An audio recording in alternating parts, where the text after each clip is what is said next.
Headlines of VTV News. Russian President Vladimir Putin begins state visit to Vietnam. Vietnam posts trade surplus of $8.4 billion in the first 6 months. And New Delhi records hottest night in 14 years.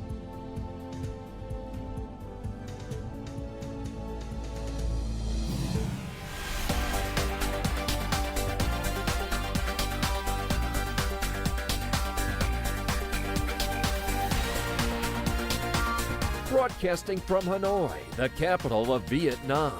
VTV News starts right now.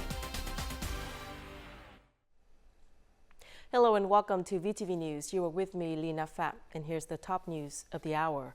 Russian President Vladimir Putin received a warm welcome at Nội Bài International Airport in Hanoi upon his arrival on June the 19th. He is on a state visit to Vietnam from June the 19th to the 20th at the invitation of the General Secretary of the Central Committee of the Communist Party of Vietnam, Nguyễn Phú Trọng. He was greeted at the airport by Lê Hoài Trung, Secretary of the Party's Central Committee and head of its External Relations Commission, Trần Hồng Hà, member of the committee and Deputy Prime Minister, and Vietnamese Ambassador to Russia, Đặng Minh Khôi. President Putin has visited Vietnam 4 times in 2001, 2006, 2013, and 2017. This time, the visit takes place on the 30th anniversary of the signing of the bilateral treaty on principles of friendly relations and the eve of the 75th anniversary of establishing diplomatic relations between the two countries. The official welcoming ceremony for Russian President Putin began at the Presidential Palace. As planned, Putin will hold talks and meetings with General Secretary Nguyễn Phú Trọng and Vietnamese leaders to discuss directions to strengthen bilateral cooperation between Vietnam and the Russian Federation.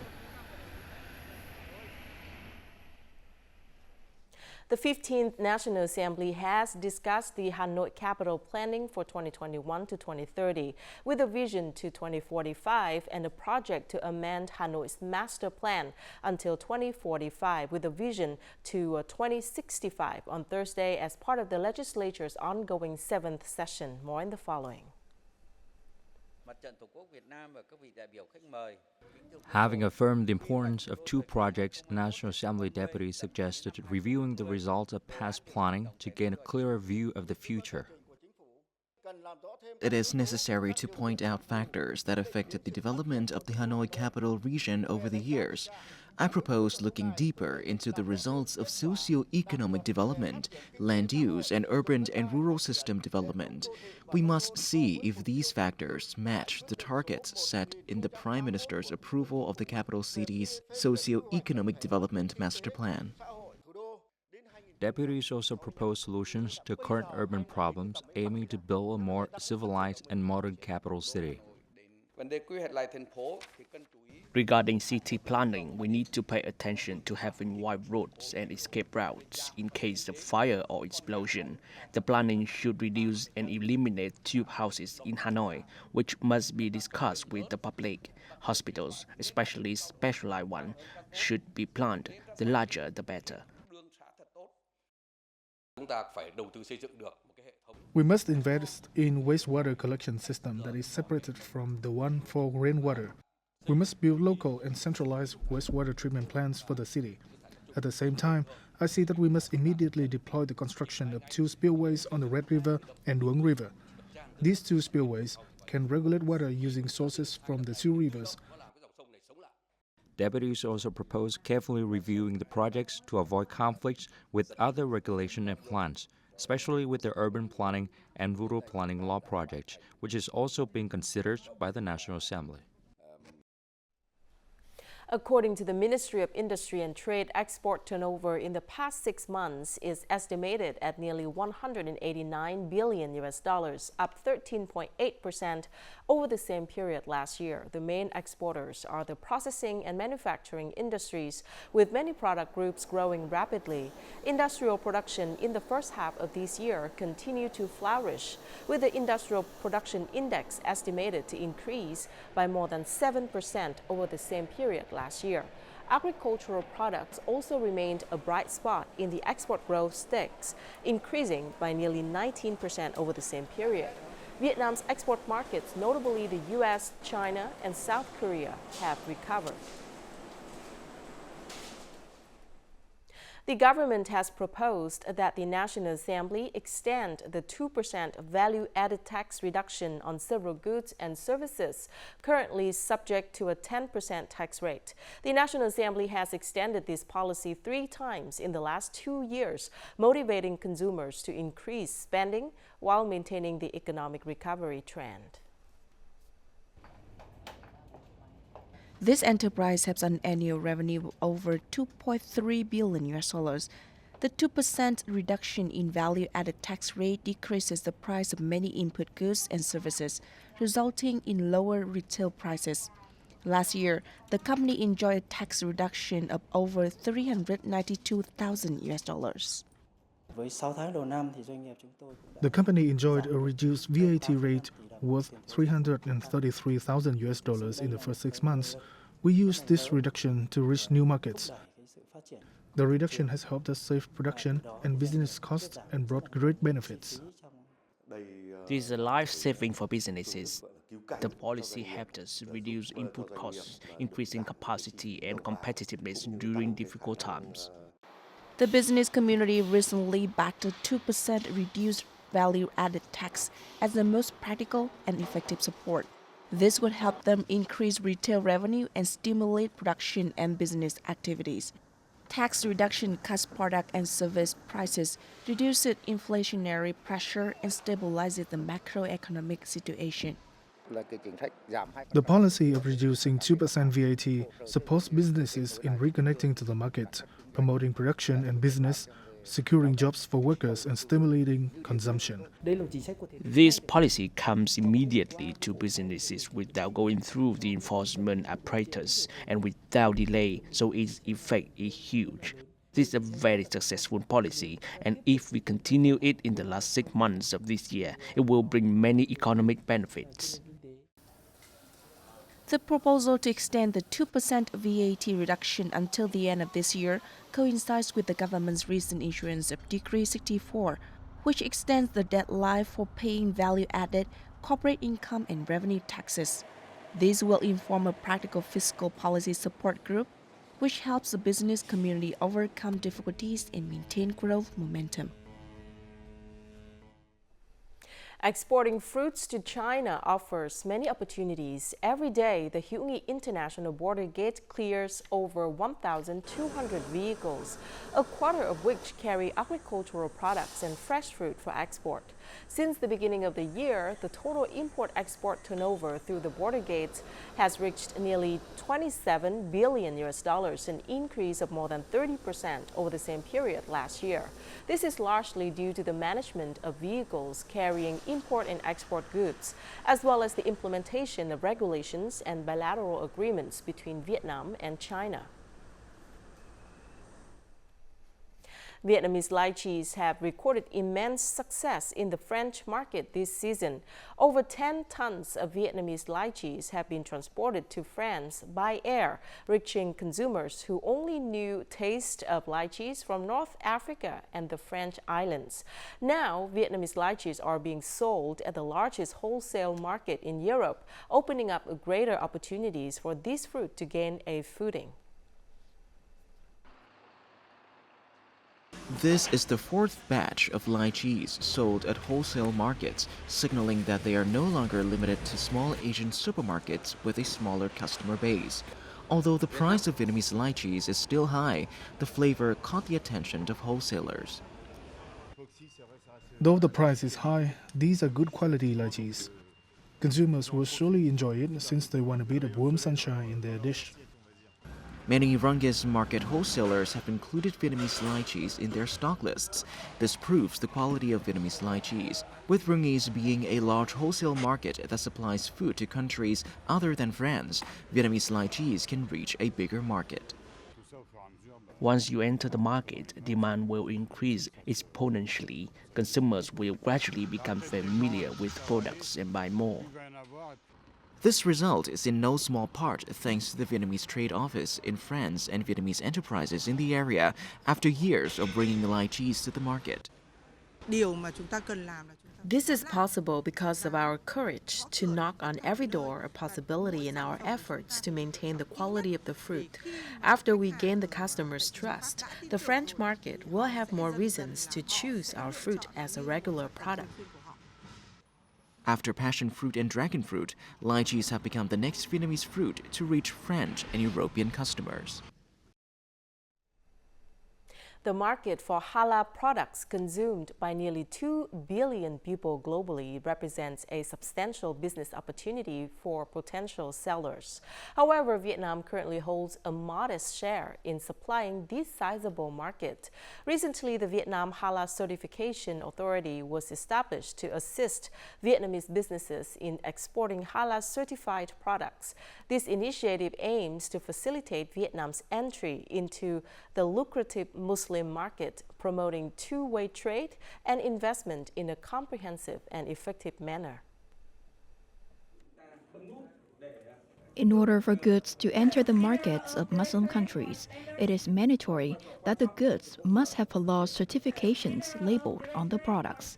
The National Halal Certification Authority is not only a place to evaluate and certify products, it also provides information, guidance, and connects Vietnamese businesses with the global halal market. The Vietnam Halal Certification Authority aims to ensure that halal certification granting activities comply with international standards and practices related to halal certification activities and will be a prestigious organization participating in international cooperation activities. This beverage manufacturer has proactively converted its conventional products model into a model producing halal products since 2022 to reach new markets.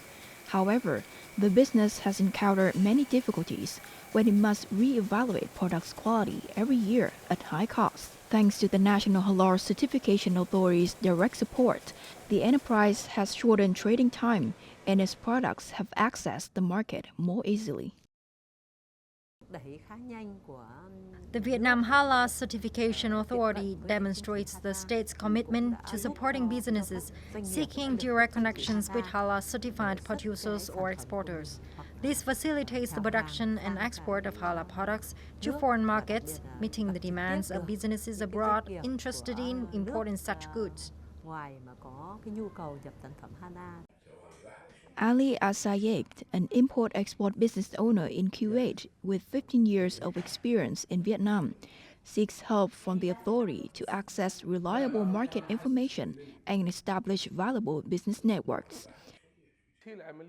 Muslim consumers care about the processing of products and only consume those with halal certification labels.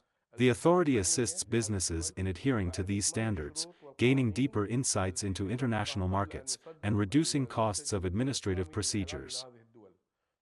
The halal market extends across both Muslim and non-Muslim countries, presenting a significant opportunity for Vietnamese exporters.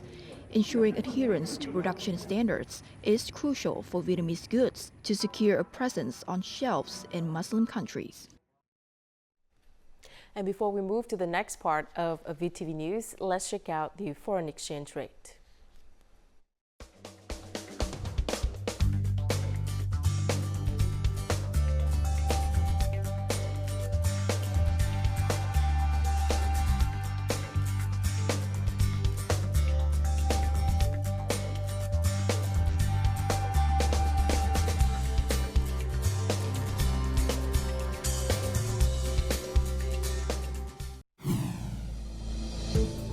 Coming up next, Lao Province develops plans to tackle rain and floods.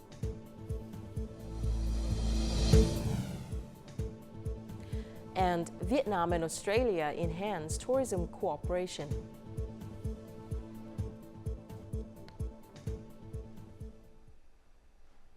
4 earthquakes occurred consecutively in Kon Tum and Quảng Nam Province on June the 19th. The first earthquake occurred at 4:40 p.m. in Kon Plong District, Kon Tum Province, with a magnitude of 3.7 and a focal depth of about 10.1 kilometers. Over the next hour, 2 earthquakes with magnitudes ranging from 3.4 to 3.8 occurred in Nam Cha Mi District, Quảng Nam Province. Later, an earthquake with a magnitude of 2.7 and a focal depth of about 8.2 kilometers occurred in the Kon Plong District of Kon Tum Province. People in some neighboring areas felt slight tremors. The Institute of Geophysics is continuing to monitor earthquake activity.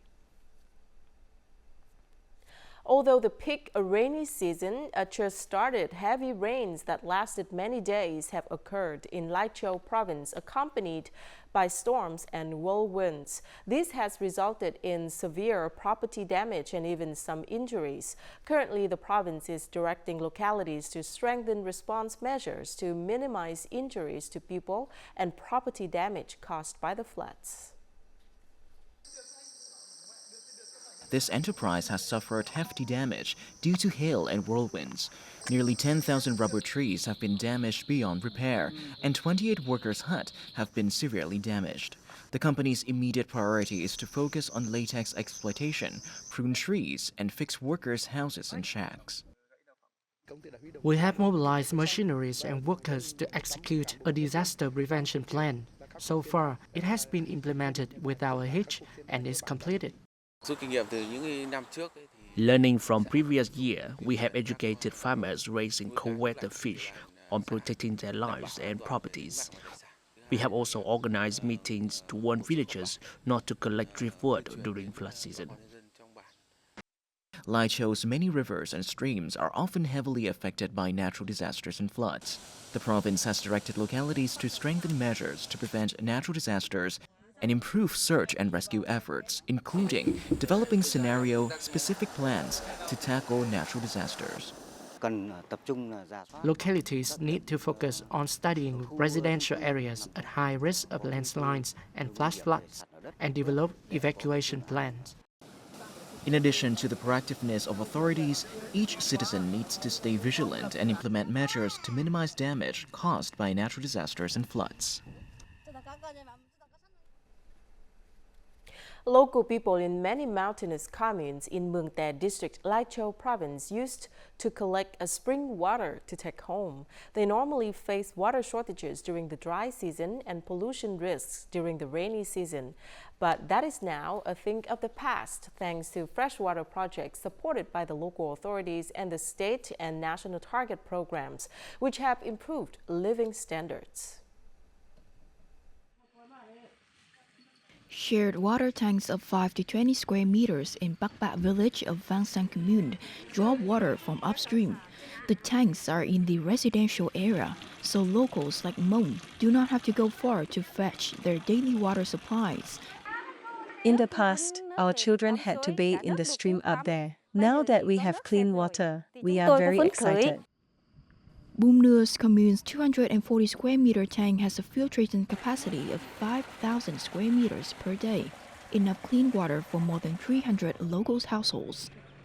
The water is cleaner than it used to be. They built a storage tank at the source, filtered the water, and streamed it to the village. Mường Tè District has invested in the construction of 119 sanitary water projects. Local authorities have established management teams in each village to manage them effectively. We developed a plan to focus on directing and building clean water projects for villages in the district. All villages in the district now have hygienic water. Vietnam set a goal that by 2025, 90% of ethnic groups and poor households living in extremely disadvantaged communes will have access to hygienic water. The locality has completed this goal with resources from national target programs and social funding, changing rural areas and people's lives, especially ethnic communities.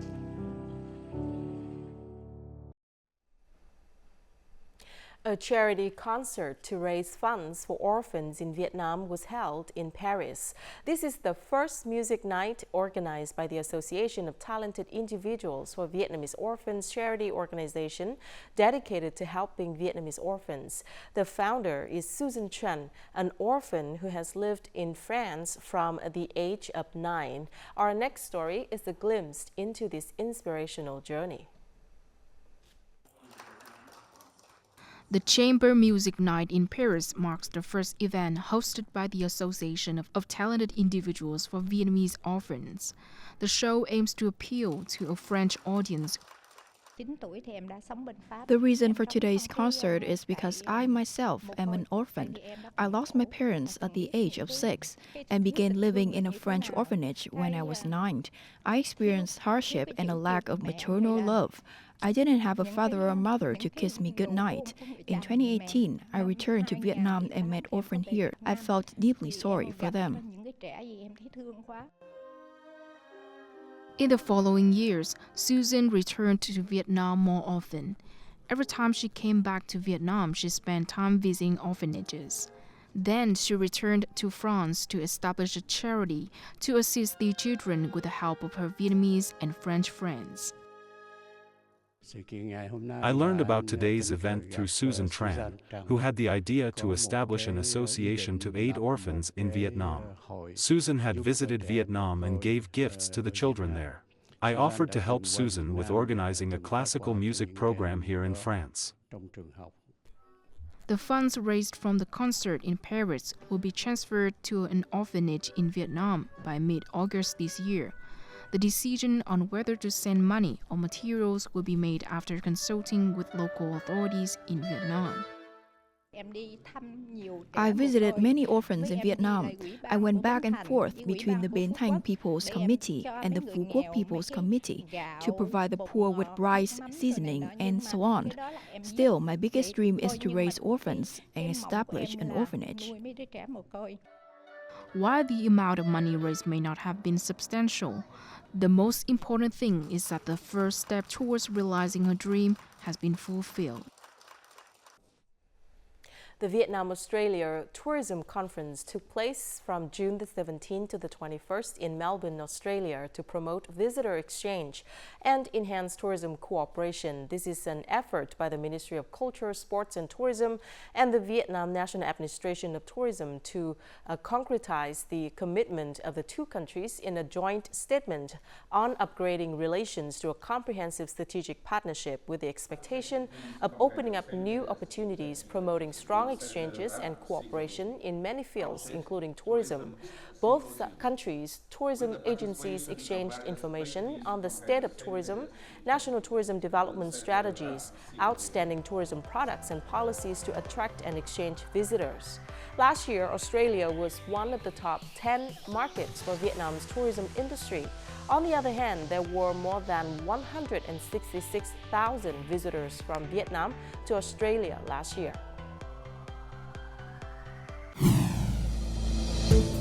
Coming up next in our world news, New Delhi records hottest night in 14 years.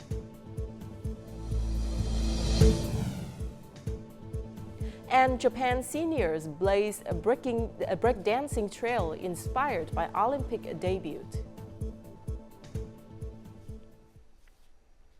Delhi recorded its warmest night in at least 14 years, with a minimum temperature settling at 35.2 degrees Celsius, more than 8 notches above normal level. The previous warmest night in Delhi was recorded on June the 3rd, 2010, when the minimum temperature has soared to 34.7 degrees Celsius. Temperatures in the city have remained above 40 degrees Celsius since May the 12th, causing a spike in heat stroke casualties at hospitals. Also, due to the heat wave, India's capital electricity usage also hit a record high of nearly 9,000 megawatts. The Indian power sector has written an open letter asking the government to declare the current heat wave a natural disaster like floods and cyclones and take short-term and medium-term measures to address the situation. Security in Iran will be beefed up to ensure the country's 14th presidential election scheduled for June the 28th. Iran's Interior Minister Ahmad Vahidi announced on Wednesday that over 170,000 forces will be deployed to ensure security for the upcoming presidential election. The forces is set to be mainly comprised of police and a paramilitary volunteer militia within the Islamic Revolutionary Guard Corps. A total of 6 candidates are running in Iran's upcoming presidential election. Iran's 14th presidential election, initially set for 2025, was rescheduled following the unexpected death of President Ebrahim Raisi in a helicopter crash on May the 19th.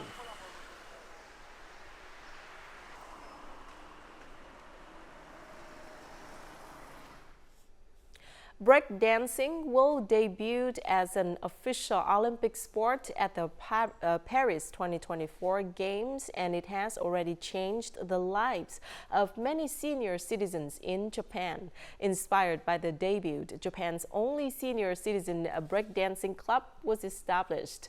Though the moves they attempt are a far cry from the impossibly acrobatic feats that will be performed at the Olympics, the point is to have fun and stay fit. So take a look. A 74-year-old master of classical Japanese dance may seem an unlikely member of a seniors breakdancing group, but for Saruwaka Kiyoshie, who is using a stage name, getting her feet wet in the sport was a no-brainer after it was confirmed for the 2024 Paris Games. I used to see kids practicing breakdance under the railroad tracks and would think to myself, I could probably be one of them if I were young. Of course, I never imagined I would actually be doing it at this age. Sarukawa's foray into breakdancing came about because a fellow alumni of her high school, Reiko Maruyama, contacted her and suggested creating a senior breakdancing group as a way to energize the community through sports and exercise. Sarukawa and Maruyama, a 71-year-old elected official at Tokyo's Edogawa Ward, are members of Ara-Style Senior, Japan's only breakdancing club made up of elderly citizens. The team is led by the 38-year-old dance instructor Yusuke Arai, a former national breaking champion and a judge of breaking competitions. I really hope that more seniors will gather in Edogawa Ward and spread breaking from Edogawa to the rest of Japan and even the world. It would be great if seniors can enjoy breakdancing in a healthy way and get more attention so that more people will join us. A year on, Ara-Style Senior comprises about 15 members, 8 of whom danced in the group's 4th performance last month.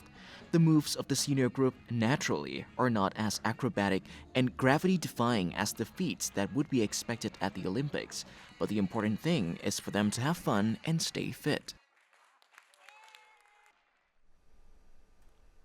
It was a really fun report, and before we say goodbye, let's take a look at the weather forecast.